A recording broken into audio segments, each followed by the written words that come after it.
আমরা ঈদের বন্ধের আগে যে লাস্ট ক্লাসটা করালাম, হ্যাঁ, এই লাস্ট ক্লাসটাতে খেয়াল করো কি করিয়েছিলাম।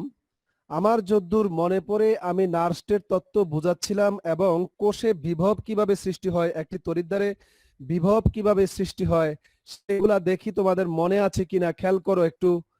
যেমন দেখো, এই যে একটা পাত্র ছিল, স্মরণ করবার জন্য বলছি, এখানে একটি দস্তার দণ্ড অথবা দস্তার খণ্ড, যার মধ্যে দস্তার পরমাণুগুলো আছে। দস্তার দণ্ড মানে এখানে দস্তার পরমাণুগুলো আছে। এখন তাকে তোমরা এই দণ্ডটাকে নিমজ্জিত করেছো কার কাছে, কার মধ্যে, কোথায় নিমজ্জিত করেছো? দস্তার কোনো লবণ, দ্রবণীয় লবণ হতে পারে জিঙ্ক সালফেট, জিঙ্ক ক্লোরাইড। তো জিঙ্ক সালফেট মানে সে যেহেতু দ্রবণে আছে তাহলে নিশ্চয়ই অণু অবস্থায় নাই, নিশ্চয়ই এখানে জিঙ্ক আয়ন এবং সালফেট আয়নগুলো এখানে মুক্ত বা স্বাধীনভাবে ঘুরছে। তাহলে দেখো, জিঙ্ক সালফেট থেকে জিঙ্ক আয়ন এবং সালফেট আয়ন এই পাত্রের মধ্যে কিন্তু আছে। যখনই তুমি জিঙ্কের দণ্ডকে, জিঙ্কের এই লবণের দ্রবণে যখন তুমি নিমজ্জিত করবা, তোমাদেরকে আমি বুঝিয়েছিলাম যে দণ্ড থেকে জিঙ্কের পরমাণুগুলো দণ্ডের মধ্যে ইলেকট্রন ছেড়ে দিয়ে দিয়ে দ্রবণে আসতে থাকবে, আবার দ্রবণ থেকেও জিঙ্ক আয়ন দণ্ডে গিয়ে জমা হবে। কিন্তু এখানে দুইটা কিন্তু সমান হবে না। জিঙ্কের ক্ষেত্রে দ্রবণ চাপটা বেশি, অর্থাৎ দণ্ড থেকে আয়ন হওয়ার প্রবণতা বেশি। তার মানে এখানে কিন্তু সাম্যাবস্থা আসা পর্যন্ত একটা ইলেকট্রন জমতে জমতে একটা বিভব সৃষ্টি হয়। আমি জানি না বাবা কথা মনে আছে কিনা, এটাকে আবার বুঝাবো, আবার রিপিট করবো, এই সুযোগটা আমার নাই। পরীক্ষা আমার কদিন পরেই, এই সিলেবাস তো শেষ করতে হবে, আমি কিচ্ছু করতে পারবো না, কিন্তু একটু স্মরণ করবার জন্য বলছি। তাহলে দস্তার দণ্ডকে দস্তার লবণের দ্রবণে নিমজ্জিত করার কারণে এখানে অনেকগুলো ইলেকট্রন জমা হবে, অনেক ইলেকট্রন জমা হবে। এই ইলেকট্রনগুলো কে ছাড়বে, কোত্থেকে আসবে? এই যে দস্তার দণ্ডের মধ্যে দস্তার পরমাণুগুলো আছে, সে দ্রবণে আয়ন হইতে চাইবে, আর যখনই দস্তার পরমাণু থেকে আয়ন হইতে চাইবে তখনই দণ্ডের মধ্যে ইলেকট্রনগুলো ছেড়ে দিয়ে দিয়ে সে আসবে। তার মানে এই দণ্ডে অনেক ইলেকট্রন জমা হবে, জমা হয়ে একটা পর্যায়ে সাম্যাবস্থা চলে আসবে। এখন তুমি এখানে দেখো আরেকটি পাত্রের মধ্যে তোমার কি ছিল, আমাদের মনে আছে কিনা, আমাদের ড্যানিয়েল সেলের কথা, আমরা ড্যানিয়েল সেল পড়িয়েছিলাম, ড্যানিয়েল কোষ। তাহলে এখানে কিন্তু ছিল কপারের দণ্ড। কপার কিন্তু দস্তার বিপরীত, দস্তা থেকে কপারের কিন্তু বিজারণ বিভব বেশি, জারণ বিভব কম। ফলে কপারের ক্ষেত্রে কিন্তু কি হয়েছিল, এই যে কপারটা, এই যে কপার দণ্ডটা যে দ্রবণে নিমজ্জিত আছে সেটা ছিল কপার সালফেট। কপার সালফেট মানে সেখানেও কপার আয়ন এবং সালফেট আয়ন প্রচুর পরিমাণে আসে, আর দণ্ডের মধ্যে আছে কপার। তাহলে এই দণ্ডটা হলো কপারের দণ্ড, আর এই দণ্ডটা হলো বাবা জিঙ্কের দণ্ড। তোমাদের আমি ভালো করে পড়িয়েছিলাম, যারা ক্লাস করো নাই তারা তো কিছুই বুঝো নাই। তাদের ব্যাপারে কোনো প্রকারের কোনো ভ্রুক্ষেপ আমার নাই, কোনো আফসোস নাই, কোনো প্রকারের হতাশা নাই, কোনো দায়িত্ববোধ ওদের প্রতি আমার নেই। তাহলে আমাদের খেয়াল করো, আমরা কিন্তু দেখেছিলাম সেই বন্ধের আগে ক্লাসটাতে, এটাতে কিন্তু প্লাস চার্জ জমতে জমতে, কেন প্লাস চার্জ জমে এগুলা তোমাদেরকে আগে পড়িয়েছি, কারণ কপারের বিজারণ বিভব বেশি। এই দণ্ড থেকে কপার আয়নগুলো, এই দণ্ড থেকে কপার আয়নগুলো দণ্ডে গিয়া ইলেকট্রন গ্রহণ করবে, দণ্ড থেকে ইলেকট্রন গ্রহণ করবে। যতই কপার আয়ন দণ্ড থেকে ইলেকট্রন গ্রহণ করবে ততই কিন্তু কপারের প্লাস এই দণ্ডের মধ্যে প্লাস চার্জগুলো সৃষ্টি হতে থাকবে। তাহলে আমরা দেখতে পেলাম এখানে নেগেটিভ বিভব সৃষ্টি হচ্ছে, এখানে পজিটিভ বিভব সৃষ্টি হচ্ছে। যত বেশি পজিটিভ চার্জ এখানে জমা হবে ততই পজিটিভ বিভব সৃষ্টি হচ্ছে, আর যতই ইলেকট্রন এখানে জমা হবে ততই নেগেটিভ বিভব সৃষ্টি হচ্ছে। এখন তোমাদের পড়িয়েছিলাম বাবা, এখন যদি একটি পরিবাহী তার দ্বারা, যেই তারের ভিতর দিয়ে বিদ্যুৎ পরিবহন করতে পারে, এই পরিবাহী তার এটার মধ্যে পেঁচাইয়া যদি এখানে একটি রোধ বা রেজিস্ট্যান্স দেওয়ার পরে যদি আমরা এখানে মনে করো যে একটা ডিভাইস, মনে করো পাখা অথবা লাইট যদি লাগাই দেই, কোনো একটি বৈদ্যুতিক ডিভাইস যদি লাগাই দেই, হ্যাঁ, একটা বৈদ্যুতিক ডিভাইস লাগাই দিয়ে একটা চাবি দেওয়ার পর যদি এই দণ্ডের সাথে যুক্ত করি, তাহলে আমরা বলেছিলাম, আমার বাংলা ভার্সন স্টুডেন্ট যেহেতু এখানে বেশি, আসলে ওদেরকে আমি আমি ওদেরকে টার্গেট করে আমি ক্লাসটা নিচ্ছি, তোমরা একটু জাস্ট আমার সাথে একটু থাকো, হ্যাঁ। তো এখানে খেয়াল করো, আমরা জাস্ট ঈদের আগে আমি কিন্তু তোমাদেরকে এই সেলটা দেখিয়েছিলাম। এটা বাবা একটা ইলেকট্রোকেমিক্যাল সেল, কারণ এখানে অক্সিডেশন রিঅ্যাকশন হচ্ছে, এখানে জারণ বিক্রিয়া হচ্ছে, এখানে জিঙ্ক, দেখো এই সেল, এটাকে বলে অ্যানোড রিঅ্যাকশন, বা এটা একটা হাফ সেল, এটা একটা হাফ সেল, এটা একটা অর্ধকোষ, এটা একটা অর্ধকোষ। এই দুই অর্ধকোষকে যোগ করলে হবে একটা কোষ। এই কোষের খেয়াল করিও কিন্তু, তাহলে এখানে এটা যে অর্ধকোষ, এটা হচ্ছে অ্যানোড হাফ রিঅ্যাকশন, এটাকে অ্যানোড হাফ সেল বলে, এটাকে অ্যানোড হাফ সেল, এটা হচ্ছে ক্যাথোড হাফ সেল। এটা হচ্ছে অ্যানোড হাফ সেল, এটা হচ্ছে ক্যাথোড হাফ সেল। তাহলে অ্যানোড হাফ সেল বা অর্ধকোষ, এটা হচ্ছে অ্যানোড অর্ধকোষ, এটা হচ্ছে ক্যাথোড অর্ধকোষ। তাহলে আমরা অ্যানোড অর্ধকোষে কি বিক্রিয়া হচ্ছে দেখো, অ্যানোড বিক্রিয়া বা অ্যানোড অর্ধকোষ বিক্রিয়া, এটা একটা অর্ধকোষ। অ্যানোড অর্ধকোষ বিক্রিয়া। বলো তো দেখি কে বলতে পারবে? আমি ঈদের আগে পড়িয়েছিলাম অ্যানোডের কি বিক্রিয়াটা হচ্ছে। এখানে বেসিক্যালি দুইটাই কিন্তু হচ্ছে, ইলেকট্রনের ত্যাগও হচ্ছে, গ্রহণও হচ্ছে, তবে ত্যাগটাই বেশি হচ্ছে। ইলেকট্রনের ইলিমিনেশন মানে মানে কি হচ্ছে, অক্সিডেশনটা, অর্থাৎ ইলেকট্রন লিভ করা বা ছেড়ে দেওয়া। তাহলে এখানে কিন্তু জিঙ্ক, এই এই সলিউশন থেকে কিন্তু জিঙ্ক আয়ন কিন্তু এখান থেকে ইলেকট্রন গ্রহণ করে কিন্তু ডিপোজিটও হচ্ছে, তবে সেটা খুবই কম। কিন্তু দণ্ড থেকে, অর্থাৎ এখানে যে জিঙ্ক যে রড আছে, জিঙ্ক রড থেকে, জিঙ্ক দণ্ড থেকে কিন্তু জিঙ্কের অ্যাটমগুলো কিন্তু আয়ন হবার প্রবণতা বেশি, অর্থাৎ এখানে সলিউশন প্রেসার বা দ্রবণ চাপটা কিন্তু বেশি। দ্যাটস ওয়াই এখানে কিন্তু ইলেকট্রন জমতে থাকে। তাহলে এখানে নিট রিঅ্যাকশনটা হচ্ছে 10টা ইলেকট্রন ত্যাগ করবে, 2টা, তার ব্যালেন্স হচ্ছে 2। তাহলে এই 2টা ইলেকট্রন ত্যাগ করে সে কিন্তু জিঙ্ক আয়ন হবে। বুঝতেই পারতেছো? তাহলে এটা হচ্ছে এখানে বিক্রিয়াটা হচ্ছে। তাহলে ক্যাথোডে কি বিক্রিয়া হচ্ছে বলো? ক্যাথোড কি বিক্রিয়া হচ্ছে? ক্যাথোডে ঠিক তার উল্টো হচ্ছে। ক্যাথোড বিক্রিয়াটা কি বলো তো দেখি? ক্যাথোড বিক্রিয়াটা কি? ক্যাথোড বিক্রিয়া হচ্ছে কপার আয়ন কি করছে, 2টা ইলেকট্রন গ্রহণ করে কপার পরমাণু বা কপার অ্যাটম হিসেবে এই দণ্ডের মধ্যে কি হচ্ছে, জমা হচ্ছে। তাহলে এখন একটু খেয়াল করো, এখানে পজিটিভ চার্জ, এখানে কপার আয়নগুলো দণ্ড থেকে ইলেকট্রন গ্রহণ করছে, ফলে দণ্ডের মধ্যে পজিটিভ চার্জ গেইন করছে, পজিটিভ চার্জ সৃষ্টি হচ্ছে। আর এখানে কিন্তু জিঙ্ক আয়নগুলো, এখানে জমা হচ্ছে কম, বরং এখানে 10টার দণ্ড থেকে 10টার পরমাণুগুলো ইলেকট্রন 10টার দণ্ডের মধ্যে ছেড়ে দিয়ে আয়ন হিসেবে কিন্তু দ্রবণে চলে আসতেছে। তাহলে এখানে ইলেকট্রনের ফ্লো, এখানে অনেক ইলেকট্রন জমা হচ্ছে। এখন কিন্তু সুইচ অফ আছে, তাহলে এখানে অনেক ইলেকট্রন জমা হবে, এখানে অনেক পজিটিভ চার্জ জমা হবে, এখানে অনেক ঘাটতি, আর এখানে ইলেকট্রনের অনেক সৃষ্টি হয়েছে। এটা একটা নেগেটিভ বিভব সৃষ্টি হয়েছে, এখানে পজিটিভ বিভব ফর্ম করেছে। এখন তোমরা একটু খেয়াল করো বাবা, যদি তুমি সুইচটা অন করো, সাথে সাথে এখান থেকে যে ইলেকট্রনগুলো জমা হয়েছে, এই বর্তনের ভিতর দিয়ে, এই পরিবাহী তারের ভিতর দিয়ে, ওয়্যারের ভিতর দিয়ে কি করবে, ইলেকট্রনগুলো কি হবে, ফ্লো হবে, প্রবাহিত হবে। কোন দিক থেকে? অ্যানোড থেকে ক্যাথোডের দিকে। তাহলে ইলেকট্রনের ফ্লো, একটা নৈর্ব্যক্তিক প্রশ্ন বা এমসিকিউ প্রশ্ন, ইলেকট্রনের ফ্লো, তড়িৎ রাসায়নিক কোষে ইলেকট্রনের ফ্লো কোথা থেকে কোথায় হয়? অ্যানোড থেকে ক্যাথোডের দিকে হয়। বুঝতেই পারতেছো? তাহলে ইলেকট্রিসিটি কোথায় থেকে প্রবাহিত হবে? ইলেকট্রিসিটি প্রবাহিত হবে ইলেকট্রনের ফ্লোর জাস্ট অপোজিট হবে ইলেকট্রিসিটি বা বিদ্যুৎ। তাহলে ইলেকট্রিসিটি প্রবাহিত হবে, ইলেকট্রিসিটির ডাইরেকশনটা হবে ইলেকট্রনের প্রবাহে বা ইলেকট্রনের ফ্লোর ডাইরেকশনের ঠিক অপোজিট ডাইরেকশন। তো তখন লাইটটা তোমার জ্বলে উঠবে। তাহলে এখানে কিন্তু দেখো অক্সিডেশন রিঅ্যাকশন হয়েছে বা জারণ বিক্রিয়া হয়েছে, এখানে বিজারণ বিক্রিয়া হয়েছে। এটা একটা রাসায়নিক বিক্রিয়া, এটা একটা রাসায়নিক বিক্রিয়া। তাহলে এই রাসায়নিক বিক্রিয়ার মাধ্যমে এক তড়িৎদ্বারের মধ্যে ইলেকট্রন অনেক জমা হয়েছে, আর আরেক তড়িৎদ্বারের মধ্যে পজিটিভ চার্জ জমা হয়েছে। পজিটিভ চার্জ মানে ঘাটতি। তোমাদেরকে ওই যে ড্রাম দিয়ে একটা এক্সাম্পল দিয়েছিলাম বন্ধের আগে, যে একটা পানিপূর্ণ ড্রাম আর একটা খালি ড্রাম। একটাতে যদি ঘাটতি থাকে, খালিটা যদি ঘাটতি থাকে, এখন এদেরকে যদি তুমি নিচে নল দ্বারা যুক্ত করো, তাহলে নিশ্চয়ই এখান থেকে পানি খুব দ্রুত প্রবাহিত হয়ে খালিটার মধ্যে আসবে। তাহলে এখানে অনেক ইলেকট্রন জমা হয়েছে, এখন যদি সুইচ অন করো, তাহলে এখানে একটা তার, একটা প্রবাহিত হবে। কে প্রবাহিত হবে? ইলেকট্রন প্রবাহিত হবে, কারণ এটার মধ্যে ঘাটতি আছে ইলেকট্রনের, আর এখানে অনেক ইলেকট্রনের আধিক্য। তাহলে এখান থেকে ইলেকট্রন নিশ্চয়ই এখানে আসবে এবং ইলেকট্রনের প্রবাহ হবে। আর যদি ইলেকট্রনের প্রবাহ ঘটাইতে পারো, তাহলে বিদ্যুৎ প্রবাহ তুমি পাবা। এই হচ্ছে বিষয়। তাহলে আমরা দেখলাম এখানে তড়িৎ রাসায়নিক কোষে, ড্যানিয়েল কোষের মধ্যে 10টার মধ্যে ইলেকট্রন সৃষ্টি হয়, আর কপারের দণ্ডের মধ্যে পজিটিভ চার্জ সৃষ্টি হয়। যখনই সুইচ অন করবা বাবা, খেয়াল করবা, এই যে এখানে ইলেকট্রন যত বেশি জমা হবে, ইলেকট্রনের প্রবাহটা কিন্তু তত বেশি হবে। যত কম ইলেকট্রন জমা হবে, প্রবাহ কিন্তু কম হবে। ঠিক তেমনি ভাবে এখানে পজিটিভ চার্জ যত বেশি সৃষ্টি হবে, যত ঘাটতি সৃষ্টি হবে, ততই ঘাটতি বেশি হওয়ার জন্য এখান থেকে ইলেকট্রনকে বেশি টানবে, ফলে ইলেকট্রনের প্রবাহ বেড়ে যাবে। তাহলে বুঝতেই পারতেছো, এখানে ইলেকট্রন বেশি জমা, এখানে ইলেকট্রন বেশি জমা মানে বেশি বিভব সৃষ্টি হওয়া। নেগেটিভ বিভব যত বেশি হবে, যত বেশি বিভব হবে, এটাও কিন্তু নেগেটিভ বিভব, এটা হচ্ছে পজিটিভ বিভব। তাহলে এখানে পজিটিভ বিভব বেশি হওয়া মানে কি? পজিটিভ চার্জ বেশি সৃষ্টি হওয়া। পজিটিভ চার্জ বেশি সৃষ্টি হওয়া মানে কি? ঘাটতি বেশি সৃষ্টি হওয়া। তাহলে বুঝতেই পারতেছো, এখানে ঘাটতি যত বেশি হবে, বুঝতে হবে এখানে পজিটিভ বিভব বেশি। এখানে ইলেকট্রন যত বেশি জমা হবে, বুঝতে হবে এখানে নেগেটিভ বিভব বেশি। তাহলে এখানে বিভব যত বেশি, এখানে যত বিভব বেশি। একটু বোঝার চেষ্টা করো বাবা, প্লিজ সবাই একটু মনোযোগ দিবে। এখন আমার এক্সাম্পলটা নিশ্চয়ই এখন তোমরা বুঝবা। সবাই খেয়াল করো, মনে করো এখানে নেগেটিভ বিভব সৃষ্টি হয়েছে 50 ভোল্ট, আর এখানে পজিটিভ বিভব সৃষ্টি হয়েছে, ধরে নাও আর কি, সাপোজ 50 ভোল্ট। তাহলে এটা হচ্ছে পজিটিভ, নেগেটিভ বিভব, এটা হচ্ছে পজিটিভ বিভব। একটু বোঝার চেষ্টা করো বাবা। এখানে ইলেকট্রন জমতে জমতে জমতে জমতে এটা হচ্ছে একটা নাম্বার, বিভবের একটা নাম্বার, এটা হচ্ছে একক। আর এই মাইনাসটা কিন্তু সংখ্যার মাইনাস না, এটা বিভবের প্রকৃতি বা nature of potential. Nature of potential মানে বিভবের প্রকৃতি। বিভব টু টাইপস, দুই প্রকার, নেগেটিভ বিভব, পজিটিভ বিভব। তাহলে এটা কিন্তু সংখ্যার চিহ্ন না, এটা কিন্তু -50 না, মানে এটা বিভবের প্রকৃতি। মাইনাসটা হচ্ছে বিভবের প্রকৃতি। তাহলে একটু খেয়াল করো, আমরা এই সংখ্যাটা দ্বারা বুঝলাম এটা হচ্ছে 50 বিভব, এখানে 50 ভোল্ট বিভব সৃষ্টি হয়েছে, পটেনশিয়াল সৃষ্টি হয়েছে। যদি এখানে -100 হতো তাহলে বলো তো -100 কি -100 কি -50 থেকে ছোট না?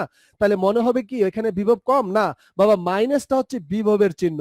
তাহলে নিশ্চয়ই মনে করো যখন 50 বিভব লিখবা তার মানে বুঝতে হবে এখানে 50 বিভব সৃষ্টি হয়েছে।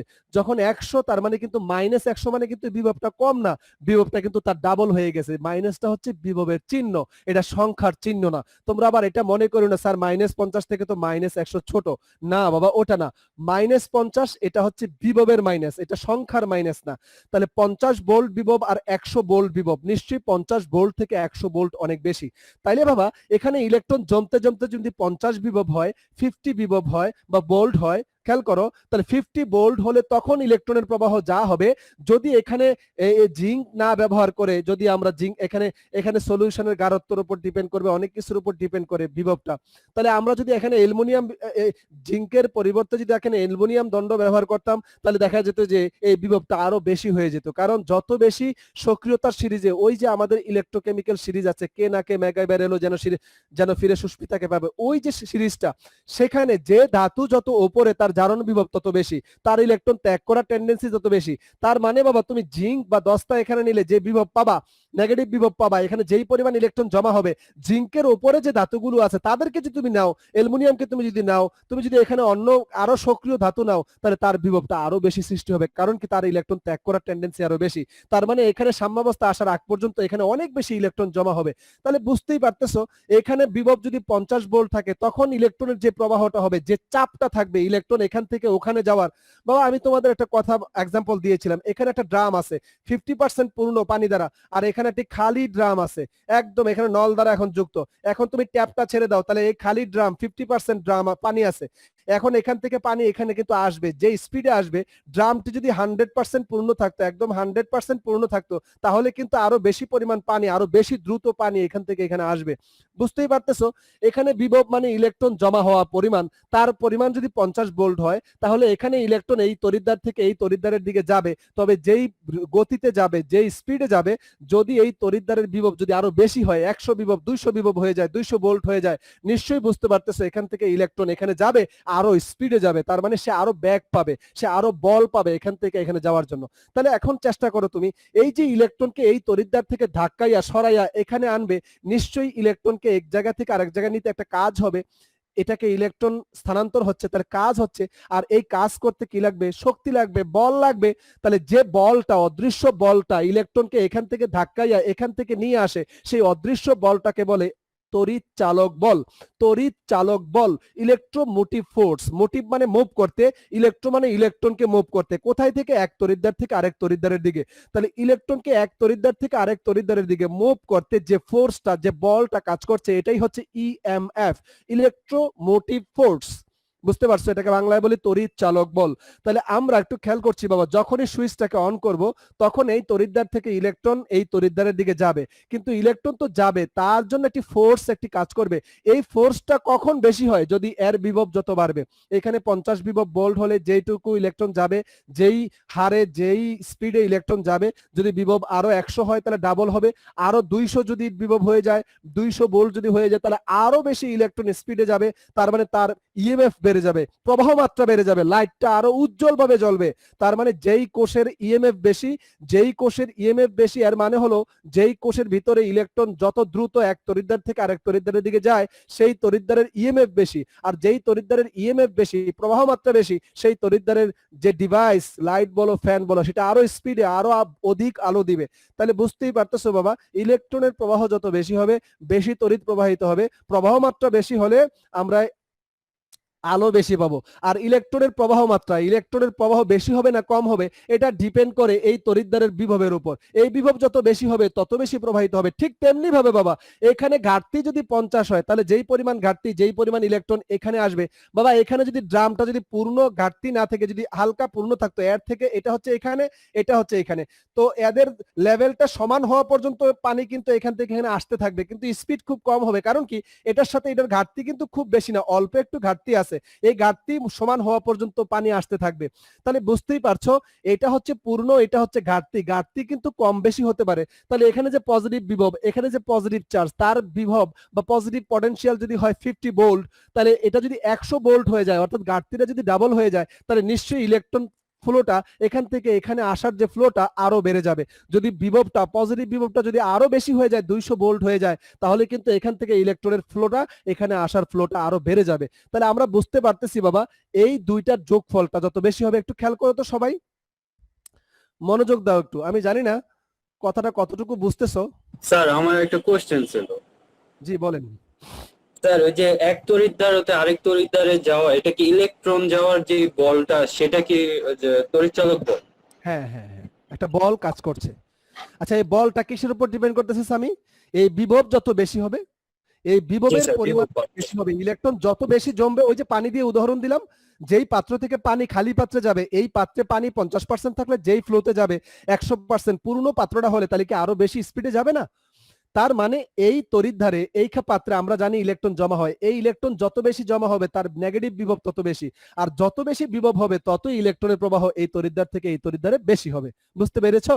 ঠিক তেমনি ভাবে তোমাদেরকে এটাও বুঝিয়েছি, যে খালি পাত্রে পানি যাচ্ছে, সে খালি পাত্রটা যদি পূর্ণ খালি না হয়, কিছু পানি থাকে, তাহলে একদম পূর্ণ 100% খালি থাকলে যেই ফ্লোতে পানি যাইতো, এখন যদি 50% পূর্ণ থাকে, তাহলে কি সেই ফ্লোতে পানি যাবে? যাবে না।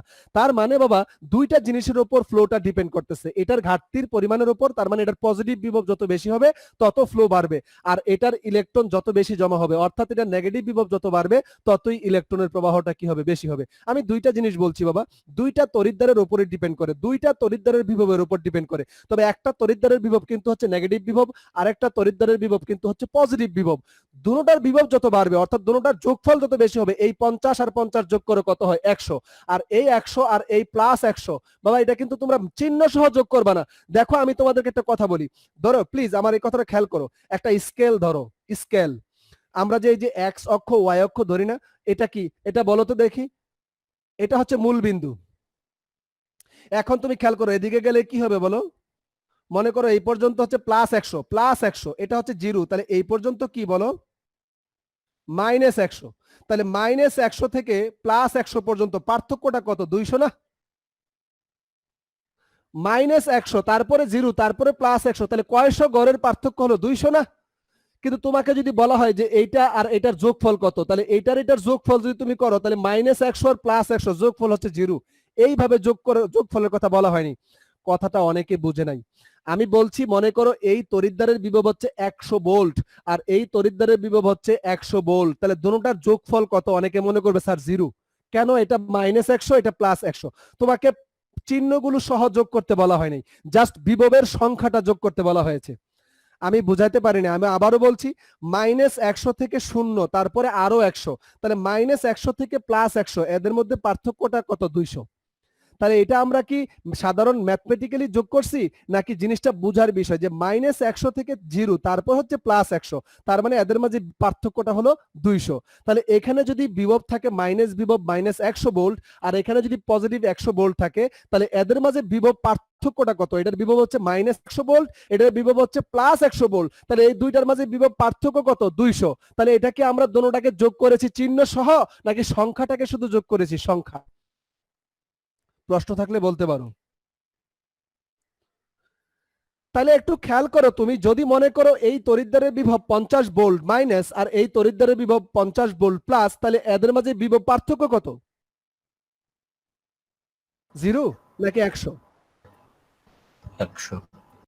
Yes, because it is negative volt, it is negative potential and positive potential, বাবা ডিসটেন্সটা কিন্তু 100। তাহলে আমরা যখন দুইটি, এটা একটা ইলেকট্রোড, এটা একটা ইলেকট্রোড, এটা একটা তড়িৎদ্বার, এটা একটা তড়িৎদ্বার, এটা একটা হাফ সেল, এটা একটা হাফ সেল, এই হাফ সেলের বিভব যদি -50 ভোল্ট, এই মাইনাস, আবারও বলছি, সাইনটা হচ্ছে বিভবের সাইন, এটা কিন্তু সংখ্যার সাইন না। 50 মাইনাস মানে -50, মানে এটা এই মাইনাস সাইনটা, চিহ্নটা, এটা হচ্ছে বিভবের প্রকৃতি। বিভব দুই প্রকার, প্লাস সাইন আর মাইনাস সাইন। তাই এখন তুমি খেয়াল করো, এই যে কোষের মধ্যে ইএমএফ, আমি আসতেছি মূল কথায়, দেখো তো একটু সবাই বুঝো কিনা।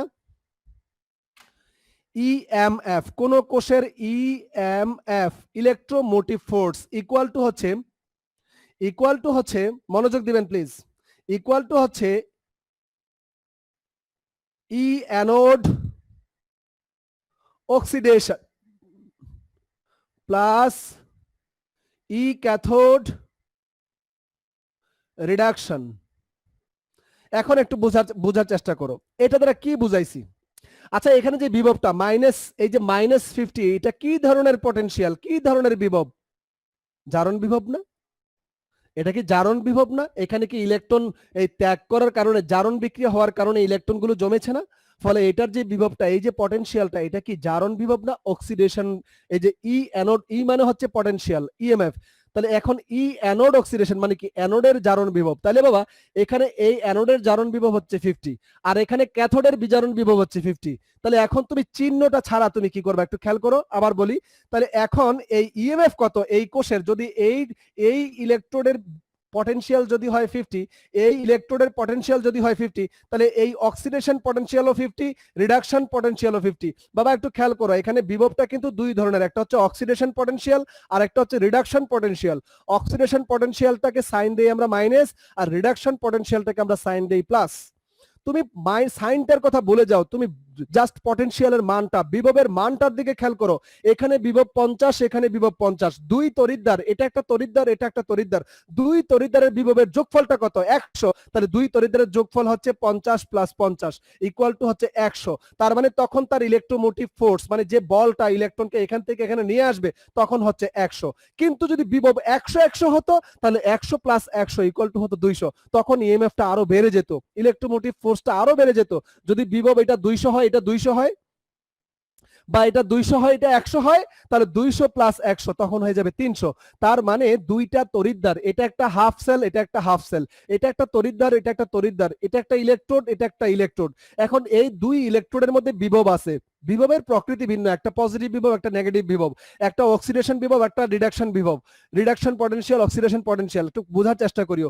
এখন দুই পটেনশিয়ালকে যোগ করলেই আমরা কোন কোষের ইএমএফ কি কম নাকি বেশি? অর্থাৎ তুমি খেয়াল করো, যদি পটেনশিয়াল 50-50 থাকে, তখন তার পটেনশিয়াল ইএমএফটা কিন্তু পাচ্ছি 100।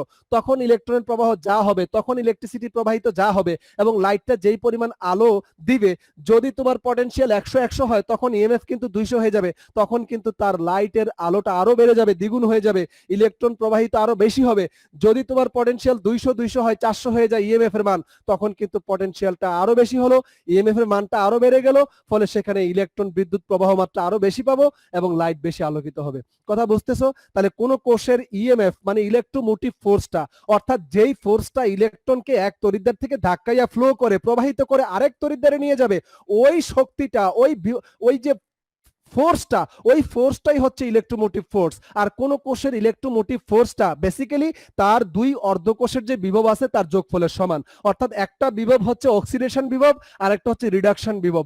যেই বিভবটা, যেটা সবসময় লেফটে আমরা লিখি, নিয়ম যদিও মানে কোনো নিয়ম নাই, কিন্তু সাধারণত আমরা অ্যানোডকে, আই মিন অক্সিডেশন যেখানে হচ্ছে সেটাকে আমরা বামে লিখি, আর ক্যাথোডকে, অর্থাৎ যেখানে রিডাকশন হচ্ছে, ইলেকট্রনের অ্যাকসেপ্টেন্স হচ্ছে, সেটাকে আমরা ডানে লিখি।